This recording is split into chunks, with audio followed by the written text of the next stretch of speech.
이런 제목으로 이 시간 은혜 나눕니다. 일곱 교회 보낸 메시지는 지난 시간에 살펴보았듯이 유대의 장막 성전이나 또한 신천지 증거 장막 성전을 향한 그런 말씀이 아닙니다. 오늘 우리 모든 교회들에게 보내신 예수님의 예언적 메시지입니다. 예수님께서 오늘 우리 화평에게 보낸 음성임을 믿으시기를 바랍니다. 그리고 예수님께서 일곱 교회에 대해 칭찬과 책망을 아울러하시는 이유는 이 세상의 교회는 완전하지 못하다는 것을 말씀합니다. 완전한 교회는 없습니다. 각 교회마다 장점과 단점들이 있습니다. 아니, 장점과 단점이라는 말보다는 성경적인 표현으로 완전해지지 못한 부분과 불완전한 부분들이 있다라고 이야기하는 것이 맞습니다. 그러나 이해하기 쉽게 장점과 단점이라는 말을 쓰도록 합니다. 교회가 무엇인지를 잘 모르면 많은 교인들이 교회에 대한 불만을 늘어놓고 마음이 맞지 않으면 이 교회 저 교회를 기웃거리는데 역시 장점만 있는 것 같은 교회 가보면 단점들이 있게 되어 있습니다. 아, 저 목사님은 참 훌륭한 목사입니다 라고 막상 또 가보면 단점들이 보이게 되어 있죠. 아, 그 교회 성도들은 참 좋은 성도들이야 라고 생각하고 또 가보면 막상 또 들어가 보면 또 그렇습니다. 교회가 뭔지를 바로 알 필요성이 우리 모든 성도들에게 있습니다. 그러나 중요한 것은 각 교회가, 특별히 우리 화평의 교회가 단점을 발견하여 보완하고 장점을 발전시켜서 예수님께서 칭찬하시는 그런 교회가 되기를 힘써야 한다는 겁니다. 그것은 교회 지체로 있는 우리 한 사람 한 사람 역시도 마찬가지입니다. 오늘 새벽에 있는 말씀처럼 연약한 그런 성도들, 교회 성도들을 향하여서 비판하고 판단하고 정죄할 것이 아니라 그 모습을 보고 자신을 돌아보라 그랬죠. 자신을 살피라고요. 그래서 우리 각자 한 사람 한 사람이 주님 앞에 주님께서 원하시는 신앙의 도로 바로 서가려고 노력할 때 그 교회가 건강한 교회가 되어가는 거예요. 맨날 뒤에서 그냥 목사님 교회 흉보고 그런 사람들 되어서는 안 됩니다. 아멘? 비성경적인 태도예요. 오히려 은밀하게 기도하고 또 자신이 앞장서서 만약에 그런 부분들이 있다면 고쳐나가려고 해야지 뒤에서 자꾸 교회 이야기, 목사님 이야기, 성도들 이야기 하지 마시죠. 아멘? 그럼 오늘은 일곱 교회 중에서 에베소 교회에 대해 살펴봅니다. 에베소 교회에 대한 메시지를 정리하면 바른 교리는 있으나 사랑이 없는 죽은 정통 교회입니다. 따라합니다. 바른 교리는 있으나 사랑이 없는 죽은 정통 교회. 먼저 오늘 본문을 이해하기 위해 먼저 에베소 교회가 있었던 에베소가 어떤 곳인지에 대해 살펴보도록 합니다. 에베소는 현재 터키의 이 셀쿠크라는 지역을 말합니다. 에베소는 로마 제국에서 로마, 시리아, 안디옥, 알렉산드리아에 이어서 네 번째로 큰 도시였습니다. 인구는 25만 명 이상이었고 로마의 아시아주에서 가장 중요한 항구 도시로 아시아의 관문 지역이었습니다. 그래서 아시아주의 시민 총독 부임식 첫 발을 내디뎠던 곳이 바로 아시아 최초의 가장 큰 도시였던 에베소입니다. 에베소는 유프라테스와 메소포타미아, 그러니까 곧 이스라엘 팔레스타인 지역에서 오는 상품을, 곧 아시아 쪽에서 오는 상품을 유럽과 로마로 실어 나르는 동방무역의 주요 교통로였기 때문에 아시아 시장이라고 불리는 대무역 도시였습니다. 또한 정치적으로는 로마 제국 내에 몇 개 안 되는 자유도시였습니다. 자유도시라는 자치가 인정되어서 로마 군대의 주둔 없이 로마 총독이 정기적으로 순회하며 재판을 열었던 도시를 말합니다. 에베소에서는 아테네의 올림픽 체전과 같은 전 이오니아 지역의 운동기구가 매년 5년 열렸었습니다. 그 사진을 좀 보겠습니다.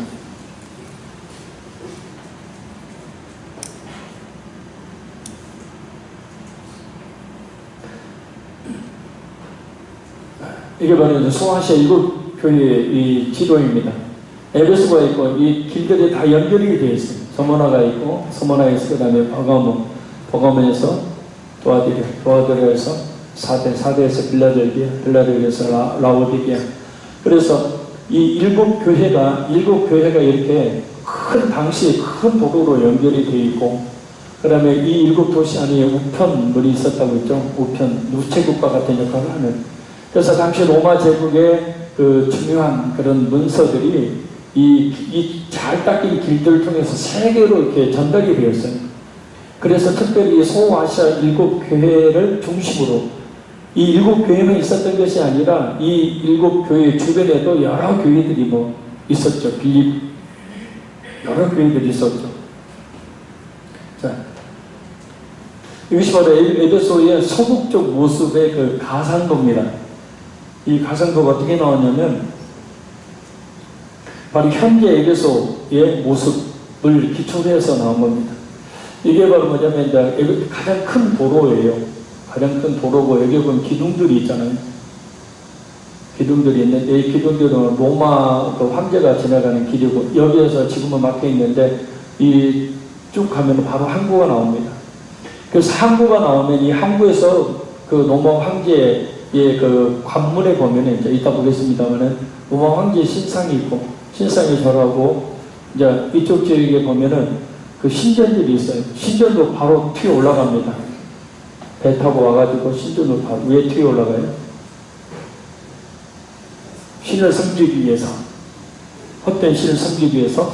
아니죠. 그 신전이 6,000명이나 되는 여사제들과 성관계를 갖기 위해서 몰려가는 것. 이게 바로 원형 경기장과 같은 역할을 했던 그런 장소입니다. 가서 실제로 가보면요, 참 어마어마해요, 규모가. 자, 이것이 바로 뭐냐면, 아데미 신전 복음도고, 이게, 도미티안 황제, 아까 제가 말씀드렸죠. 이 앞에서 절을 하고 들어가요. 에베소 첫 관문에 있는 거예요. 그래서 여기에 절을 하고 들어가게 되어 있습니다. 그래서 가면은 이제 아데미 신전이 있어요. 이 아데미 신전의 규모가 어마어마하죠. 이따 잠시 설명을 드릴게요.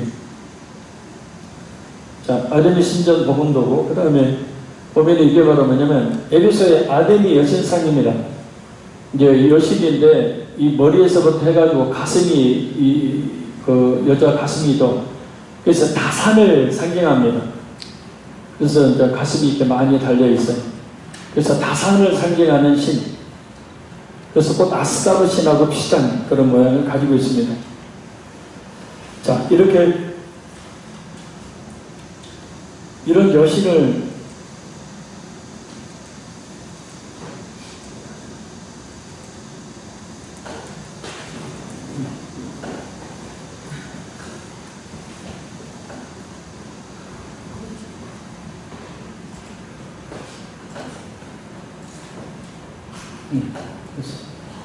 자, 이게 바로 신전인데, 아데미 신전인데요. 세계 7대 불가사의 중에 하나입니다.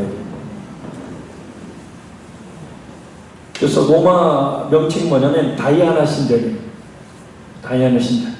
이 신전의 길이는, 신전의 크기는 이 길이가 여기서 여기까지가 130m입니다. 그 다음에 넓이가 67m. 이게. 그 다음에 높이가 7m. 그 다음에 이 직경이 2m. 이 기둥 하나의 돌 크기가 직경이 2m가. 직경이 2m니까 남자들이 둘 정도가 감싸게 되네. 어마어마한 크기죠. 그런 돌 120개. 120개가 있는, 세워져 있는 거예요. 이렇게. 그래서 이 아데미 신전 경내에 5만 명을 수용할 수 있었다고 합니다. 신전들과 6,000명이나 되는 여사제, 신전 창녀죠.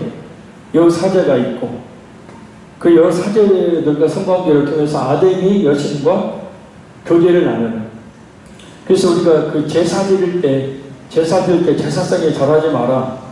또 제사상에 그 있었던 음식을 먹지 마라. 하라고 있는 이유는 뭐냐면, 바로 그 우상의 자리에 참여하는 것이 되고, 그 우상과 같이 먹고 마심으로 우상과 쉽게 말하면 귀신과 교제를 나누는 거예요.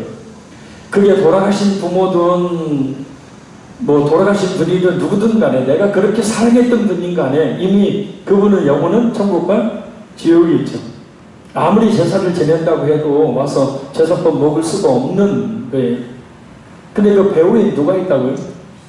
약간 귀신이라는 놈이 있다고요. 제사상에 귀신이라는 놈이 자기 딱 차지하고 절하기 밥상 차리기 기다리고 있는 거예요.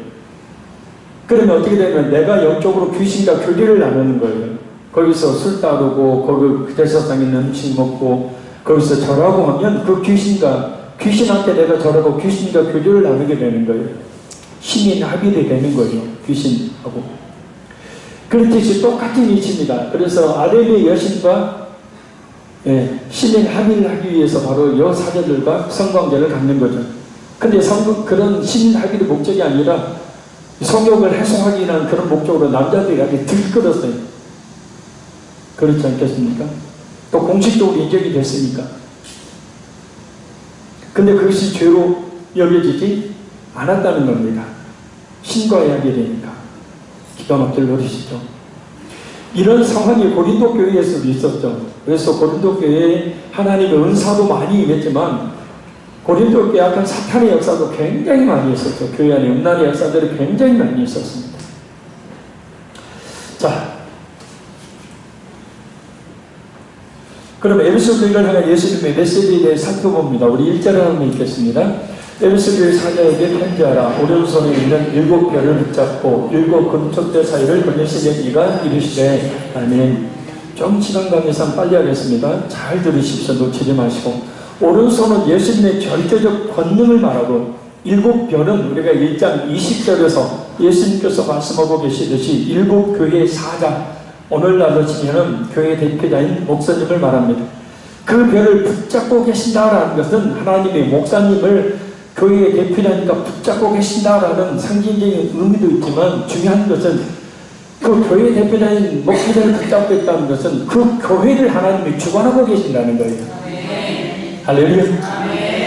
그래서 예수님께서 주관하시는 교회가 되려면 교역자가, 목회자가, 목사님이 항상 깨어있어 기도해야 되고 늘 하나님의 말씀에 바로 서 있어야 우리 예수님께 우리 예수님의 주관적으로 쓰임을 받는 종이 되는 거예요.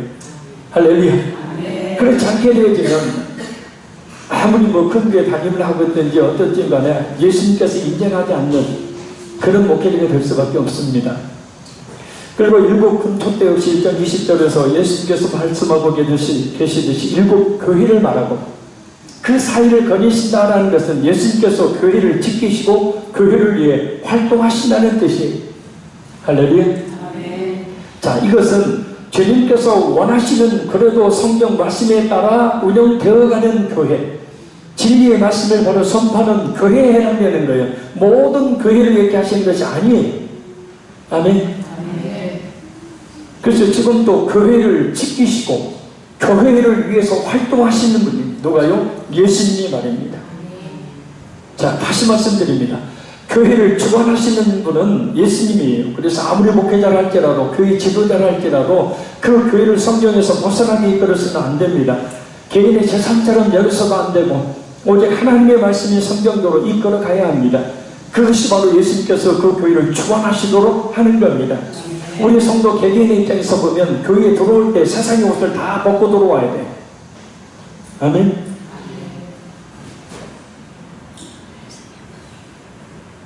세상에 가지고 있던 지위, 명예, 물질, 지식이 모든 옷을 다 벗고 들어오셔야 돼.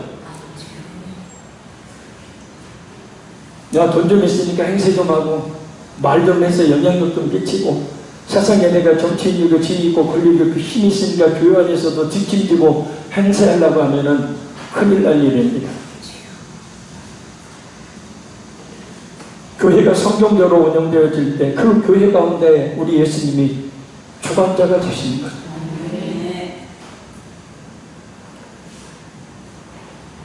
예수님께서 교회 대표자인 목회자를 붙잡고 계신 이유가 있습니다. 바로 교회 때문입니다. 교회 때문에. 교회를 위해 목회자들 붙들고 계시는 거죠. 우리 예수님께서 교회를 어떻게 여기시고 계신지를 잘 깨달아서 교회를 더욱 뜨겁게 사랑하는 우리 모두가 되기를 바랍니다. 교회를 위해 하는 모든 헌신과 헌금과 충성과 봉사는 예수님께 하는 것임을 믿고 사람에게 하는 게 아니잖아요. 왜 헌금해놓고 이랬네 저랬네 이야기합니까? 하나님 보게 있으면 하나님께 드린 거로 끝나야죠. 할렐루야. 그래서 충성과 헌신을 아끼지 말아야 합니다. 그러니까 결국 그런 얘기를 한다는 것은 내가 사람 보고 예배에서 헌금하고 사람 보고 충성한다는 얘기 아니에요. 그게 아니에요. 우리는 성경대로 교회를 위해서 하는 모든 것들은 우리 주님께 하는 것이죠. 할렐루야. 절대 권능을 가지고 계시고 교회 주관자이시며 오늘도 교회를 지키시고 교회를 위해 활동하시는 예수님께서 에베소 교회를 향하여 무엇을 말씀하십니까? 지난 시간에 살펴보았던 7교회 보내는 메시지 5가지 형식에 따라서 살펴봅니다. 첫째, 칭찬입니다. 이 3절을 우리 같이 읽겠습니다. 내가 네 행위와 소고와 내 인내를 알고 또 악한 자들을 용납하지 아니한 것과 자칭 사도라 하되 아닌 자들을 시험하여 그의 거짓된 것을 네가 드러낸 것과 또 내가 참고 내 이름을 위하여 견디고 게으르지 아니한 것을 아노라. 아멘.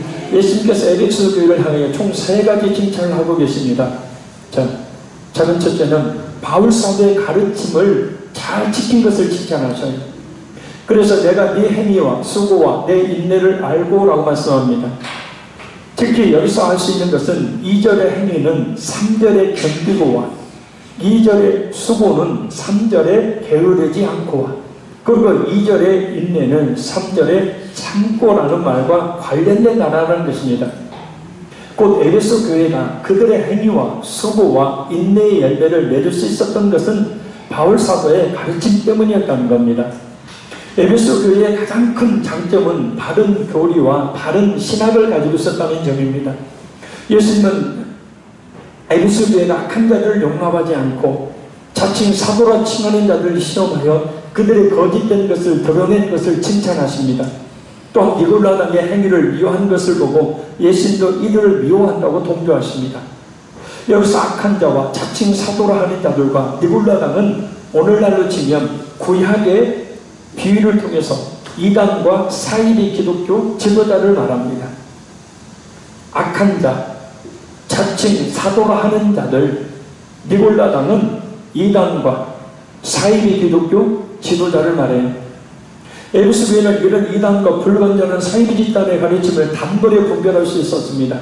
왜냐하면 바른 신앙, 바른 교리에 대한 지적이 있었기 때문입니다. 에베소 교회가 이렇게 정통 신학과 신앙을 가질 수 있었던 것은 에베소 교회를 개척한 사람이 사도 바울이었고 그 후로 바울 사도의 제자인 디모데, 사도 요한 같은 지도자들이 목회를 했기 때문입니다. 에베소 교회는 좋은 지도자들의 가르침 속에서 바른 기독교 교회를 확립할 수가 있었던 겁니다. 은혜로 교회, 신옥주 목사, 한국은 위험하니까 지상 낙원, 지상 천국을 건설한다고 피지에 엄청나게 넓은 땅을 사놓고 400명의 성도들을 거의 강제 이민을 시켰죠.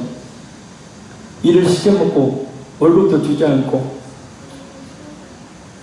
한국으로 돌아오려고 하는 사람들 몇 분을 빼앗고 폭행을 일삼는, 심지어 맞아 죽은 사람도 여럿이 있다는 그런 이야기가 방송을 봤었습니다. 그런 사이비 집단을 분별을 못하는 거죠. 말씀이 없으니까. 경상도에서도 1000명을 이주시켰죠. 1000명을 이주시킨 교회가 또 방송을 탔습니다. 지상 낙원이 있어요, 없어요? 예? 없어요? 지상 낙원이 있어요, 없어요?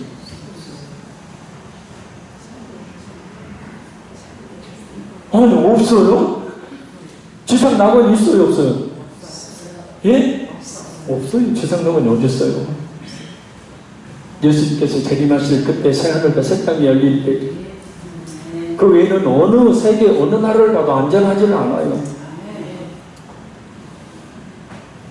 정신 나간 일 아닙니까 그게? 성경의 진리, 성경이 뭘 이야기하고 있는지 아주 간단한 것도 모르고 있는 거 아니에요. 근데 그런 사람한테 수천 명, 수만 명들이 따라다니는 참 기가 막힐 노릇입니다. 근데 에베소 교회는 그런 이단들과 불건전한 집단들을 잘 분별했다는 거예요. 특히 바울 사도의 가르침 에베소 교회를 바로 세웠고 에베소 교회 성도들이 바울 사도의 가르침을 잘 기억하고 지켰기 때문입니다. 그래서 항상 말씀을 잘 듣고 할렐루야 말씀을 잘 배우는 것이 그리고 성경 공부하자 제자훈련 하자 하면 나중에 이제 곧 저도 이제 기도 가운데 하면은 막 앞다투어 받을 수 있길 바래요. 아멘. 자, 작은 둘째는 악한 자들, 곧 자칭 사도들 용납하지 않은 겁니다. 예수님은 악한 자들 용납하지 않은 것과 자칭 사도라 하되 아닌 자들 시험하여 그의 거짓된 것을 네가 드러낸 것에 대해 칭찬합니다. 여기서 악한 자들이란 다음에 나오는 자칭 사도들인 거짓 사도들, 그리고 좀 더 붙여주고 6절에 나오는 니골라당을 말합니다.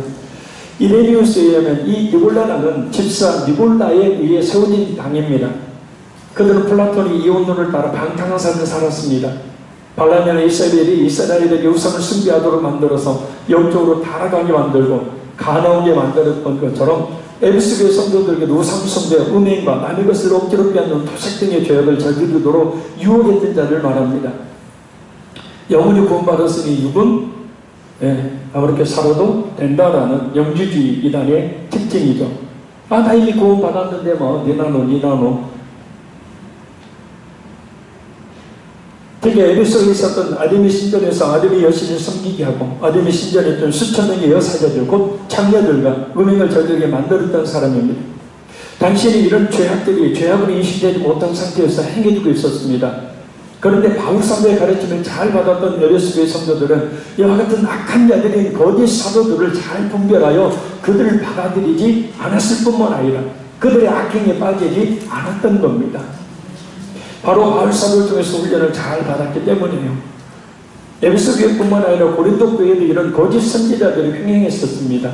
이 거짓 교사들, 거짓 사도들의 공통점은 자신을 가장하기 때문에 일반 성도들이 분별하기가 힘들다는 거예요. 그래서 에베소 교회가 이들을 시험했던 겁니다. 그들이 거짓된 자들이라는 것을 드러내는 주로 면밀한 수고와 인내를 했던 거예요. 잘 분별하시길 바랍니다. 할렐루야. 자, 그럼 어떻게 에베소 교회 성도들이 이 거짓된 자들을 분별할 수 있었습니까? 말씀을 통해서. 에베소 교회 성도들처럼 훈련을 받는 겁니다. 직감적으로 분별할 수 있는 것이 아니라 말씀을 통해 분별할 수가 있는 것이기 때문이에요. 할렐루야. 에베소 교회 성도들이 이런 분별력을 가지고 그들이 여기에 빠지지 않았던 이유가 바울 사도가 에베소 교회에 머물리면서 그들에게 무려 1년 6개월 정도 제자 훈련을 시켰기 때문임을 잊지 말아야 합니다. 말세에 지금 이 시대에 살고 있는 우리 모든 성도들 역시 이 거짓 교사들, 거짓 사도들을 잘 분별해내야 합니다. 고린도후서 11장 13절에서 15절 말씀입니다. 잘 들어보십시오. 그런 사람들은 거짓 사도요 속이는 일꾼이니 자기를 그리스도의 사도로 가정하는 자들이니라. 이것은 이상한 일이 아니라 사탄도 자기를 광명의 천사로 가장하나니, 그러므로 사탄의 일꾼들도 자기를 의의 일꾼으로 가장하는 것이 또한 대단한 일이 아닙니다. 그들의 마지막은 그들의 행위대로 되리라. 아멘. 예수님이라고 가장하는 거죠. 의의 일꾼으로 가장하는 거죠. 광명의 천사로 가장하는 거죠. 가장하니까 가면을 쓰고 행동을 하니까 그 가면만 보고 사람들이 실체인 줄 알고 속는 겁니다. 그래서 우리가 말씀을 잘 드려야 되고, 할렐루야. 그래서 우리가 성경을 많이 알아야 되는 거예요. 그들의 마지막은 그 행위대로 되리라. 결국 영원한 지옥 멸망이죠. 지금은 모르죠. 자신들이 잘났다고 자신들을 옳다고 주장하며 내세우고 있지만 그때 가보면 알죠. 자신들의 그 길이 얼마나 허망한 길이었고 그 길이 자신 스스로의 영혼을 지옥으로 던져버리는 길이었다는 사실을 그때서 알고 가슴을 치며 이를 갈겼죠. 그러나 이미 지옥에서 다시 나올 수 없는 상황. 무엇보다 지금 이 시대는 이단뿐만 아니라 수많은 거짓 교사들과 거짓 목회자들이 활동하고 있다는 것을 잊지 마세요. 공식적인 이단뿐만 아니라 이단은 아니라 할지라도 성경을 잘못 가르치고 성령의 원리를 잘못 가르쳐서 잘못된 신앙생활을 하게 만드는, 어긋나게 길을 가게 만드는 사람들이 많다는 것을 잊지 마세요. 대표적인 사람이 누굴까요? 있어요. 한 사람. 여러분 아주 잘 아는 사람이 있어요. 대표적인 사람이 누굴까요? 나를 잘못된 신앙의 길로 이끌고 가는 아주 나쁜 놈이 하나 있어요. 여러분 잘 알잖아요. 누구예요?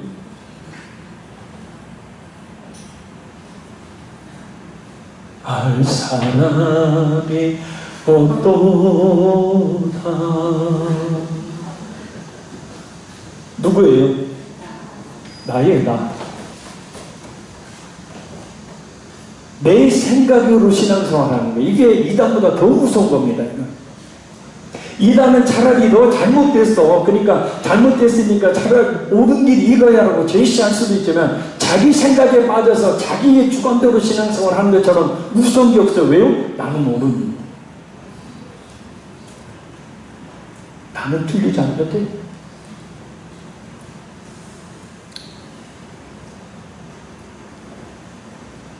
베드로서 2장 1절 2절 말씀입니다. 그러나 백성 가운데 또한 거짓 선지자들이 일어난다니 이와 같이 너희 중에도 거짓 선생들이 있으리라. 그들은 멸망하게 할 이단을 가만히 끌어들여 자기들을 사신 주를 부인하고 임박한 멸망을 스스로 취하는 자들이라.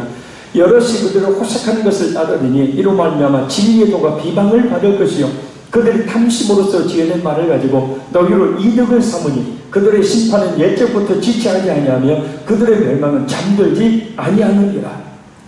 어느 교회나 이단 사상을 가지고 있는 사람들이 있습니다. 알곡과 가라지가 있습니다. 어느 교회나 잘못된 생각과 잘못된 사상과 신앙생활을 하는 사람들이 있습니다. 그게 우리 자신이 아니길 바랍니다. 제 말이 아니고 예수님 말씀이에요. 알곡과 가라지가 같이 한 밭에 있나니. 작은 셋째, 바퀴를 잘 견디고 열심히 신앙생활을 한 것입니다. 예수님은 네가 참고 내 이름을 위하여 견디고 게으르지 아니한 것을 아노라 라고 에베소 교회를 칭찬하십니다. 많은 바퀴를 당했지만 에베소 교회는 그것을 잘 참고 견뎠어요. 그렇게 게으르지 아니하고 라는 말씀은 우리가 일반적으로 게으르다라는 말이 열심히 수고하면서 피곤하지 아니하고 라는 의미라는 것을 잊지 말아야 합니다. 왜냐, 2절에 나오는 수고라는 단어와 동일한 어근을 가지고 있기 때문에 에베소교회 성도들이 많은 박해와 주님을 위한 수고로 인해서 피곤할 수 있는 상황임에도 불구하고 피곤해하지 않고 더욱더 견고했다. 왜냐, 주의 이름을 위하여 견뎠기 때문입니다. 주님 다시 오실 때까지 주님 앞에 설 때까지 나는 이 길을 하리라. 신앙생활을 하면서 주님을 위해 주의 몸되기를 위해 충성하면서 힘들다는 말, 피곤하다는 말, 왜 나만 해야 하느냐는 말 아예 하지 마시기를 바랍니다. 아멘. 우리 주님은 날 살리시려고 십자가에 죽으셨는데 그 끔찍한 손을 당하시고 십자가에 죽으시기까지 했는지 주님을 위해서 헌신한 것 가지고 피곤하다 힘들다 왜 나만 해야 되냐 나는 안 해. 그런 말은 진짜 예수 믿는 성도가 해야 될 말은 아닙니다.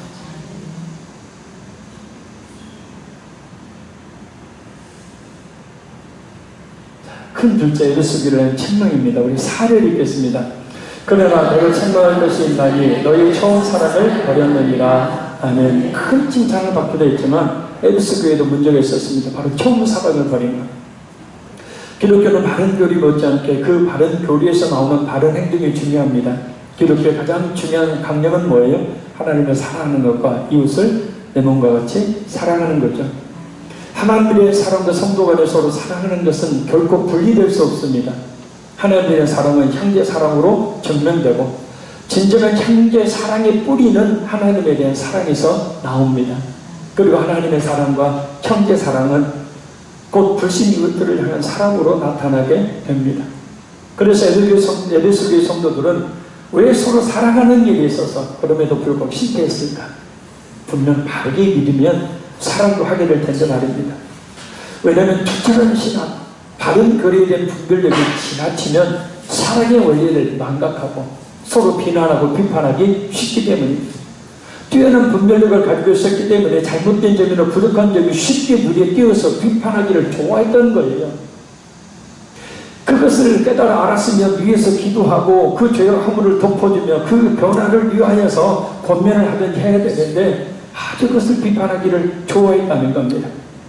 그래서 교회사를 보면 이와 같이 에베소 교회가 빠졌던 이와 같은 실수를 계속해서 반복해서 되풀이하는 것을 볼 수가 있습니다. 보이니까 잘못됐다는 거 보니까 너 왜 그 모양이야? 지적을 하는 거죠. 사랑이 없이 말입니다. 진짜 그 영혼이 잘 되도록 하기 위한 사랑의 마음을 가지고 해야 되는데 그게 아니에요. 바로 그걸 지금 예수님이 책망하시는 겁니다. 이 세상에 사는 세상 사람들보다 교회가 더 사랑하지를 못해요. 특히 뭔가를 좀 잘못하면 용서할 줄 모릅니다. 목회자가 어떤 잘못을 좀 했을 때 철저하게 회개했음에도 불구하고 용서하지 않고 정죄하고 비판합니다. 물론 목회자가 남다른 경건의 능력을 가지고 있어야 하면 틀림이 없죠. 그러나 목회자도 사람인지라 잘못할 수 있습니다. 그럼 용서하고 받아들여야 하는 게 아닙니다. 결국 목회를 못하도록 교회에서 내쫓아버리고 아예 매장을 시켜버립니다. 그것은 성도들 관계 역시도 마찬가지죠.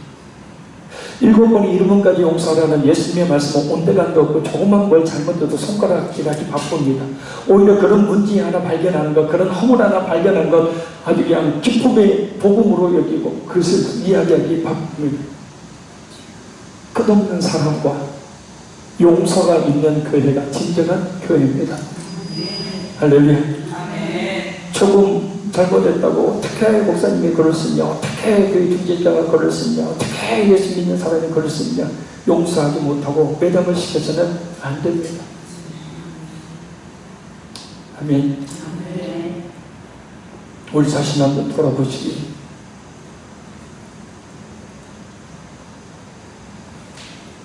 예수님의 이 말씀을 꼭 기억하십시오. 마태복음 7장 1절에서 5절 말씀입니다. 비판을 받지 아니하려거든 비판하지 말라. 너희가 비판하는 그 비판으로 너희가 비판을 받을 것이요 너희가 헤아리는 그 헤아림으로 너희가 헤아림을 받을 것입니다. 어째 형제의 눈 속에는 티는 보고 네 눈 속에는 들보는 깨닫지 못하니 보라 네 눈 속에 들보가 있는데 어찌하여 형제의 말하기를 나로 네 눈 속에 있는 티를 빼게 하라 하겠느냐. 외식하는 자여 먼저 네 눈 속에 있는 들보를 빼어라. 그 후에야 밝혀보고 형제의 눈 속에 티를 빼리라. 비판하기를 좋아하는 사람은 다른 사람이 자기를 비판하고 있다는 사실을 알아야 합니다. 내가 비판하는 것만큼 다른 사람이 나를 비판하고 있다는 거 끔찍하지 않아요? 그래 안 그래요?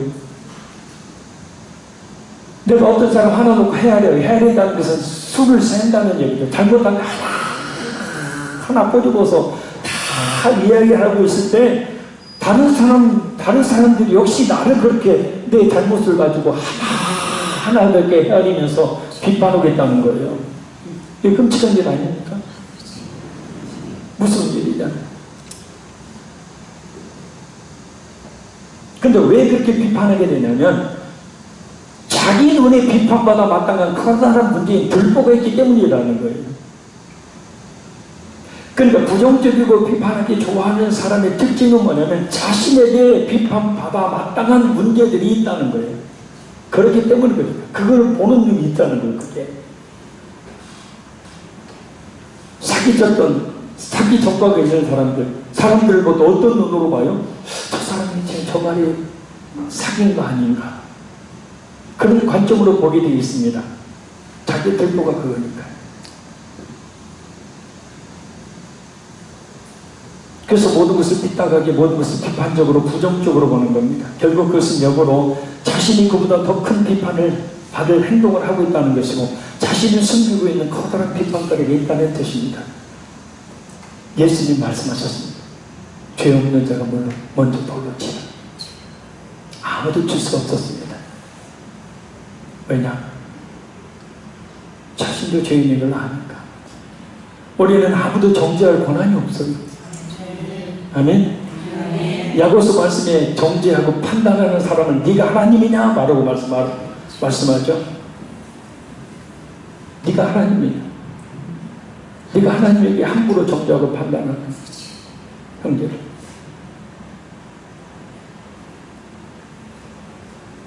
진리가 없는 사랑을 강조하는 것도 잘못이지만 에베소 교회처럼 사랑 없는 진리만 강조해도 잘못입니다. 이처럼 바른 교리만 강조하고 사람이 없는 신학을 죽은 정통이라고 부릅니다. 에베소교회는 바로 죽은 정통 신학의 위험에 대해 우리에게 경고하고 있습니다. 교회를 바른 정통 신학의 기초 위에 건축해야 하지만 늘 사랑이 풍성한 교회가 되어야 함을 잊지 말아야 합니다. 금세째 에베소교회를 향한 권면입니다. 5, 6절을 같이 읽습니다. 그러므로 어디서 떨어졌는지를 생각하고 회개하여 처음의 일을 하리라. 만일 그리하지 아니하고 회개하지 아니하면 내가 네게 가서 네 촛대를 그 다리에서 옮기리라. 오직 네게 이것이 있으니 네가 요단강의 행위를 미워하는도다. 나도 이것을 미워하노라. 아멘. 에베소교회를 향해 처음 사랑을 회복하라고 말씀하시면서 그 사랑을 회복하는 처방으로 3가지 단계를 제시합니다. 첫 번째, 어디서 떨어졌는지 기억하는 거예요. 문제의 발단이 어디에서 생겼는지를 발견하는 것이 문제 해결의 열쇠라는 뜻입니다. 두 번째, 회개하는 것입니다. 문제를 발견하면 즉각적으로 회개로 이어져야 한다는 것이. 세 번째, 처음 행위를 가지는 것. 처음 하나님을 사랑하고 이웃을 사랑하는 행위를 회복해야 된다는 말씀입니다. 우리 역시 마찬가지죠. 어떤 문제가 발생했을 때 그 문제 속에 파묻혀서 전전긍긍할 것이 아니라 이 문제가 왜 발생했는지 하나님 앞에 기도함으로 그 원인을 찾는 것이 중요합니다. 성경 말씀대로 말하면 대부분의 고난과 문제 발생의 원인은 신앙의 문제가 있기 때문입니다. 이스라엘 역사를 통해서 우리는 분명히 알 수가 있습니다. 어떤 신앙의 문제가 있어서 그런지 먼저 발견하고 그 모르는 신앙의 기초를 다시 쌓아 회복하면 고난은 그치고 문제는 해결됩니다. 물론 미련한 사람은 고난을 겪고 있으면서도 그 원인을 자신에게서 찾는 것이 아니라 다른 사람에게서 찾고 다른 사람이 잘못해서 그런 것이라고만 생각하고 심지어 그것이 익숙해지면 그것을 운명처럼 여기고 그냥 천연한 채 살지만 말입니다. 예수님은 에베소교회가 첫사랑을 회복하기를 원하셨어요. 그러나 회복하지 못하면 네 촛대를 그 자리에서 옮겨버릴 것이다. 이 말씀은 2가지 의미입니다. 하나는 교회의 정체성을 상실하게 될 것이다. 교회 아니게 된다라는 뜻이에요. 둘째, 세상을 밝히는 촛대로서 이 세상의 복음을 증가하는 자리에서 옮기게 된다. 그 사명 거두시겠다는 거예요. 교회의 정체성은 복음을 증가하는 것에서 찾을 수 있습니다. 곧 전도와 선교를 하지 않는 교회는 교회의 정체성을 잃게 만드는 거예요. 교회되지 못한다는 말씀입니다. 그래서 이 말씀은 전도와 선교하지 않는 교회는 교회가 아니라는 말씀과 아울러 교회가 교회되도록 주신 이 사명인 전도와 선교의 사명을 그 교회가 감당하지 못하니 다른 교회에 그 사명을 주신다는 거예요. 더 이상 교회를 인정하지 않겠다는 거죠. 더 이상 그 사명을 그 교회에 주실 필요가 없는 겁니다. 자, 이것도 우리 개인에게 적용시켜보면 똑같은 이치입니다. 하나님께서 우리에게 물질과 건강과 시간과 모든 것들을 결국은 요약하면 전도와 선교의 삶을 살기 위해서 그를 통해 하나님의 나라를 이루기 위해서 우리에게 그 모든 것들을 주셨는데 그것을 하나님의 나라를 위해 쓰지 아니하고 오직 자신만을 위해서 쓸 때 촛대로 옮겨버리는 거죠. 그래서 많은 성도들이 다 물질의 고난들을 다 겪게 되어집니다. 왜요? 잘못 쓰고 있는데 하나님이 계속 안 주시는 거죠. 건강 가지고 그냥 먹고 마시고 놀러 다니고만 몸을 쓰고 있는데 하나님 가만 놔두시겠습니까? 하나님의 그 축복의 촛대를 옮기지 않도록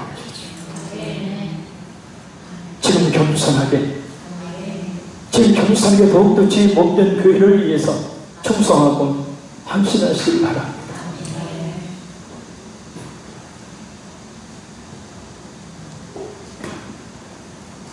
그래서 얘기도 많이 합니다. 하나님, 우리 성도들이 주시는 교회 축복의 계기들이 옮겨지지 않도록 더욱 하나님의 기도하는 성도들 되게 해주세요. 시편 말씀에, 잠언서 말씀에 악인의 재물은 의인을 위하여 쌓인다. 결국 헛고생하는 겁니다. 이건 바른 물질관에 관한 거예요. 저는 여러분들이 우리 모든 화평의 성도 한 분들이 물질적 어려움이 없이 건강하게 평안하게 진짜 하나님 주신 은혜와 복을 더 많이 받고 살아가기를 진짜 누구보다도 바라는 사람입니다. 그러나 촛대로 옮기는 일이 없도록 처음 사랑, 하나님 사랑, 이웃 사랑, 하나님이라는 그 신앙을 갈수록 회복해야지. 뒷걸음치고 물러나 침륜에 빠지는 신앙생활 안 됩니다. 어떤 교회 옮기기 해서 안 돼요.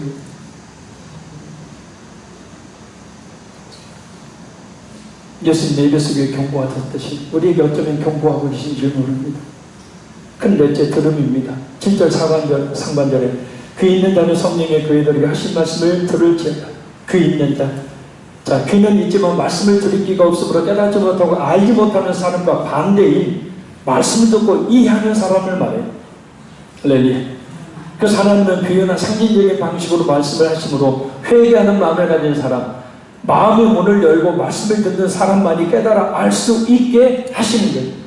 그래서 귀 있는 자는 말씀이 이해되기 때문에 자신에게 큰 유익이 되지만, 귀가 있으나 들을 귀가 없는 사람은 말씀을 깨달아 알지 못하므로 오히려 자신에게는 그 말씀이 심판이 되는 거예요. 심판의 근거가. 그래서 말씀이 잘 들으라.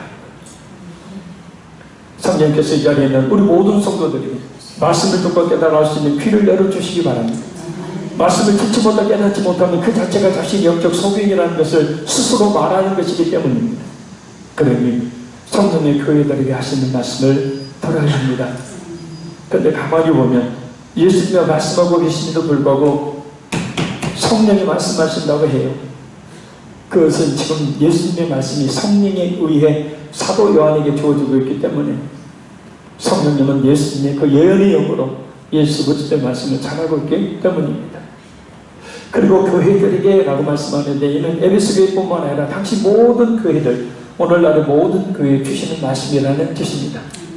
그래서 이 시간에도 성령님께서 우리 화평의 교회에 우리 자신에게 말씀하고 계심을 믿으시길 바랍니다.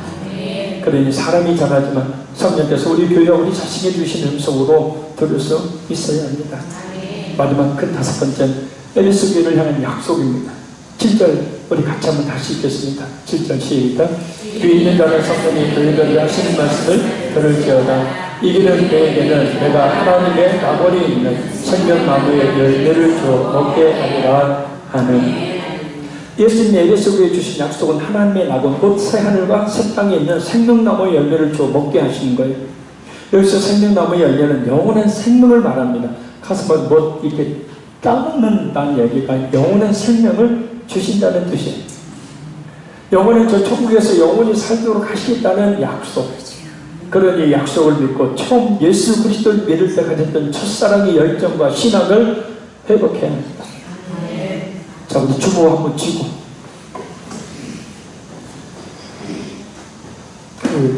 아프리카 인디안들인가 누군가 이 결정적인 틈을 타서 또 기지개를 펴는 분이 계시네. 좋습니다. 주먹을 쥐고 가슴을 이렇게 탁 두드리면서 약속을 하더라고요. 오늘 하나님 앞으로 우리가 3번 먼저 쳐보세요.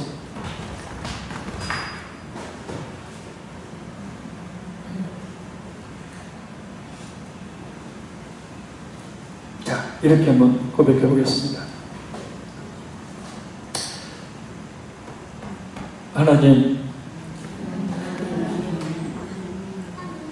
저게 첫사랑의 믿음을 회복시켜 주십시오. 연결해서 연결 동작으로 빵빵빵. 하나님, 저게 첫사랑의 믿음을 회복시켜 주십시오. 한 번 더 하세요. 좀 아프게 좀 세게 때려보고요. 그렇다고 심장 무리가게는 때리지 말고요. 시작. 하나님, 제게 첫사랑의 믿음을 회복시켜 주십시오.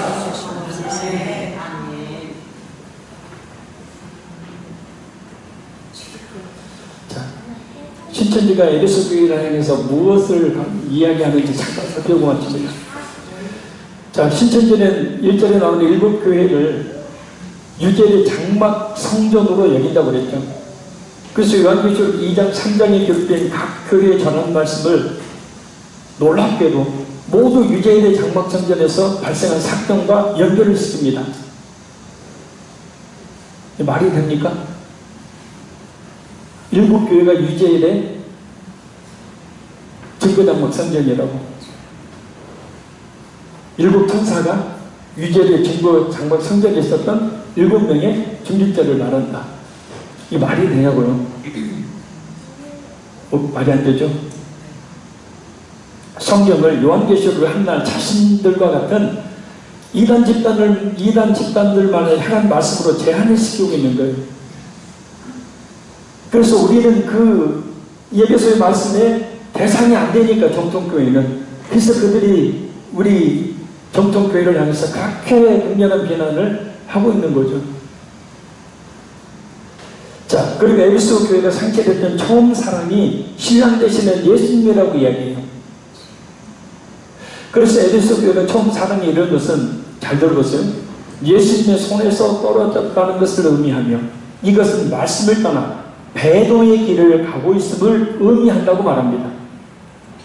자, 그러면 처음 사랑을 버렸다, 이 예수님의 책망은 뭐가 식었다는 뜻이에요? 이게 아까 살펴봤잖아요. 처음 사랑이 뭐예요? 하나님의 사랑이 이웃 사랑이잖아요. 그죠? 예수님의 사랑의 강령, 사랑의 최고의 으뜸 줄거리를 말씀하셨잖아요. 그 뭐예요? 하나님의 사랑과 이웃을 내 몸과 같이 사랑하는 것. 근데 에베소 교회는 그 사랑이 식었다는 거예요. 자, 근데 이것을 배도로 여기는 거예요. 배도는 완전히 뭡니까? 기독교를 떠나는 거죠. 예수님이 떠나버리는 거죠. 그걸 이해한다는 거예요. 근데 배도하는 것이 아니죠. 왜냐? 다음에 보면 회개하여 처음 행위를 가지라, 다시 돌아오라 말씀하시기 때문에. 아멘. 자, 또 한 가지 살펴볼 것은 생명나무와 선악과에 대한 주장입니다. 신천지 7절에 등장하는 생명나무가 하나님의 낙원에 있는데, 이 낙원은 하나님에 계신 영계의 천국으로서 셋째 하늘이며 거룩한 성 예루살렘이라고 주장합니다. 그리고 이 생명나무에서 생전은 선악나무를 하나 만들어냈어요. 선악과가 맺히면 선악나무를 만들어요. 잘 들으셔야 합니다. 이제 설교 끝났으니까 눈 한번 크게 뜨시고, 눈을 크게 뜨셔서 저에게 호응해 주시면 고맙겠어요. 선악나무를 만들었어요.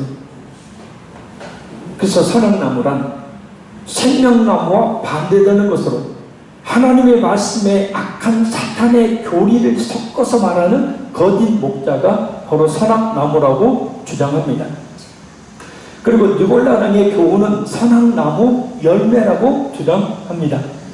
자, 여기서 말하고 있는 하나님의 말씀에 악한 사탄의 교리를 섞어서 말하는 거짓 목자가 그럼 누굴 말할 걸까요? 신천지 입장에서 보면 정통교회 목사입니다. 저 같은 사람, 거짓 목자가 되는 거예요. 그래서 제가 설교를 바르게 하는 게 아니라 막 그 사탄의 교리를 막 제가 섞어서 막 여러분한테 설교를 하고 있는 거예요. 그러니까 여러분들 불쌍해요, 안 불쌍해요? 그 사람들 입장에서 보면, 예? 불쌍하잖아요. 막 사탄의 교리를 막 내던지는데 그걸 막 하고 받아먹고 있으니까 그 사람 입장에서 불쌍해서 어떻게 해요? 추수꾼을 파송해서 그 불쌍한 영혼들을 좀 살리라고 하는 거잖아요. 기가 막힌 얘기죠. 선악나무도 인터넷이 선악나무라고 해가지고 인터넷 못 보겠잖아요. 신천지에서. 왜요? 인터넷 보면은 신천지의 허상에 대해서 수도 없이 많은 글과 동영상들이 올라와 있어요. 이만희 씨가 어떤 삶을 살고 있는지를 인터넷 보면은 다 나와 있어요. 그러니까 그거 못 보게 하려고 인터넷 선악나무다. 그거 보면 죽는다. 영적으로 죽는다. 자, 그러나 생명나무는 하나님이 창조하신 에덴의 한 요소, 재림의 새 창조에서 예수님의 생명으로 새 예루살렘 공동체 가운데 충만한 복을 부어주실 것을 시사하는 내용이에요. 물론 선악나무도 에덴이 한 요소였고 아담은 선악과를 따먹지 말라는 명령을 내렸습니다. 하지만 마지막 아담이요 둘째 아담으로 오신 예수님은 모든 시험을 다 통과하셨죠. 할렐루야. 예수님은 광야에서 40일 금식 끝에 다가온 사탄의 시험은 물론이요 그 후에 수시로 다가오는 모든 시험을 이기셨어요. 그래서 내가 세상을 이겼노라 라고 선언하시며 그 예수님을 따르는 믿는 우리에게도 이 세상을 반드시 이긴다고 약속하셨어요. 따라서 진실한 믿음을 가진 성도가 선악과를 먹어 죽는 일은 있어요, 없어요? 없습니다. 무엇보다 큰 문제는 뭐냐면 선악과라는 기능을 살려내서 예수님이 십자가의 죽음을 통한 구속의 의미를 무의미하게 만들어버리는 거예요.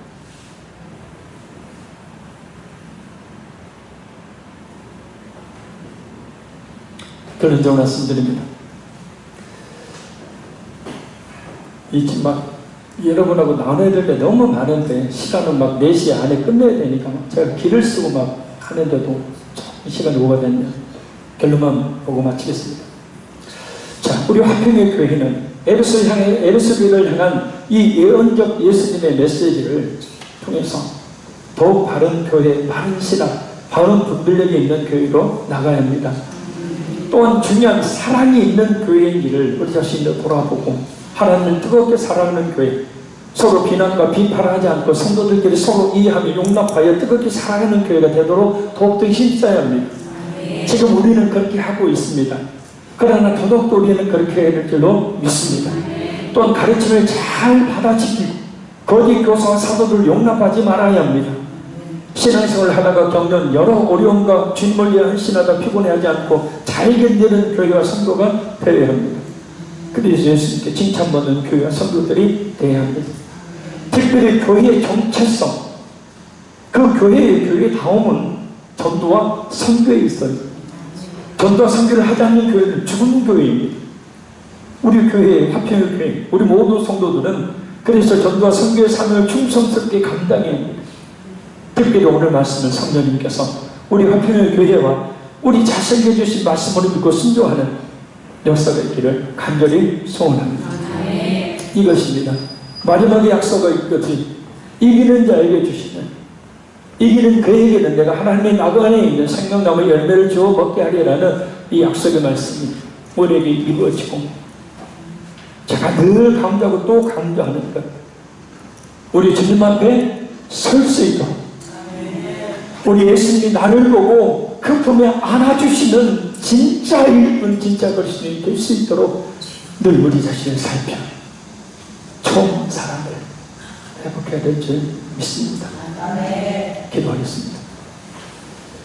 살리시는 하나님, 우리 화평교회 더욱더 많은 교회들이 바른 신학, 바른 분별력 있는 교회로 나가게 해주시고, 또한 가장 중요한 사랑 있는 교회가 될 수 있도록 도우시기를 간절히 원합니다. 지금도 잘하고 있지만 앞으로도 더욱더 하나님을 뜨겁게 사랑하는 우리 화평의 교회, 서로 비난과 비판하지 않고 서로 이해하며 용납하는 뜨거운 사랑 있는 교회가 되게 도우시기를 간절히 원합니다. 무엇보다 가르침을 잘 받아 거짓 교사와 사도들 용납하지 않게 하시고, 신앙생활을 하다 겪는 여러 어려움과 주님을 위해 헌신하다 피곤해하지 않고 잘 견디는 우리 모든 성도들에게 함께하여 주옵소서. 전도와 선교를 하지 않는 교회는 죽은 교회라는 예수님의 말씀, 절대로 옮겨버리신다는 예수님의 말씀을 마음에 새기게 해 주옵시고, 우리에게 주신 모든 것을 다 동원하여 전도와 선교의 삶을 충성스럽게 감당하여 우리 주님의 나라를 크게 이루어드리며, 그래서 우리 예수님 앞에 서서 우리 예수님께 칭찬하시고 그 품에 꼭 안아주시는 하나님의 마음을 시원하게 해드리는 그런 성도들에게 함께하여 주옵소서. 지금은